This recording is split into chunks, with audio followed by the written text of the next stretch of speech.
କରିବି ବସିକି ଟିକେ ଧାନ ତଳି ଜଗିଛି ଆଉ କ'ଣ କରିବା।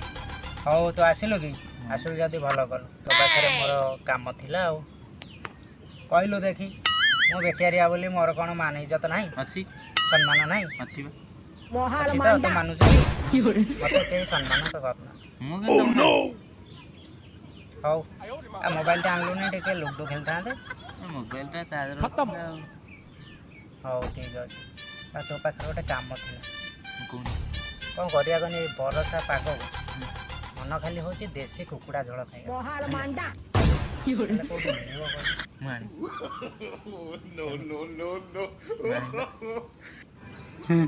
ଦାଦା ତମେ ଖାଲି ଦାନ୍ତ ପଜେଇ ରଖିଥ ଅଦା ରସୁଣ ପିଆଜ ସବୁ ମସଲା ଯୋଗାଡ଼ କରି ରଖିଥ ମୁଁ ଧରିକି ଆସୁଛି। ଆରେ କୋଉଠୁ ଆଣିବୁ କୋଉଠୁ ମୁଁ ଧରିକି ଆସୁଛି ବା ସାଙ୍ଗେ ସାଙ୍ଗେ।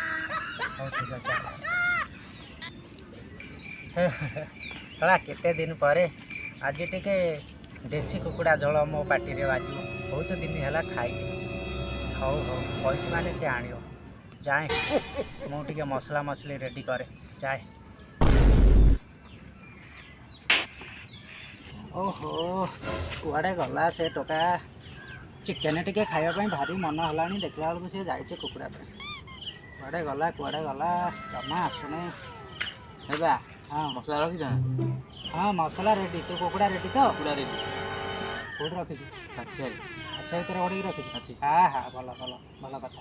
ମୁଁ ମସଲା ମସଲି ସବୁ ରେଡ଼ି କରିଦେଇଛି ଆଜି କଷିବା ଖାଇବା ଏତେ ଦିନ ପରେ ଟିକେ ଚିକେନ୍ ଝୋଳ ପାଟିରେ ବାଜିବ ପୁଣି ସିଏ ପୁଣି ଦେଶୀ ବହୁତ ବଢ଼ିଆ ଲାଗେ। ବାଡ଼ି ପଶୁ ମୁଁ ମଟ ଚଲେଇବି ତାତି ଭାଙ୍ଗୁ ମୁଁ ବାତିଲ କରିବି ବଇତା ମରୁ ମୁଁ ଦ୍ୱିତୀୟ ହେବି। ଆରେ ଗାଁରେ କ'ଣ ଏମିତି ପାଟିତୁଣ୍ଡ ଶୁଭୁଛି କିଏ କାହାକୁ କ'ଣ ଗାଳି ଦେଉଛି କ'ଣ ହେଇଛି ତାର କିଏ କ'ଣ ଖାଇବା ଲାଗି ଏତେ ଜୋର ଏମିତି ଗାଳି ଦେଉଛି? ଖାଇନାହାନ୍ତି ଆଉ ବାପା ଖାଇବା ଆମେ କ'ଣ ଖାଇବା? ଆଣିଛୁ କ'ଣ କୁକୁଡ଼ା ତାକୁ ଚୋରି କରିକି ନେଇଯାଇଛି। ଚୋରି କରି ନେଇଛି ତାରି ସେଇଥିପାଇଁ ସେ ଏମିତି ଗାଳି ଦେଉଛି।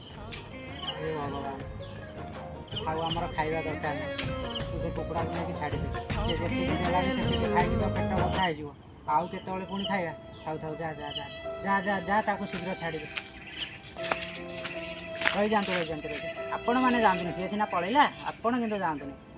ଯଦି ଆପଣମାନେ ଏମିତି କରୁଥିବେ ପର ଘରୁ କାହା କୁକୁଡ଼ା ଚୋରି କରିକି ଆଣି ଖାଉଥିବେ ତାହେଲେ ଏଇ ଯେଉଁ ଗାଳି ଦେଉଛନ୍ତି ସେମିତି ଆପଣ ବୁଝିବେ। ବାଏ।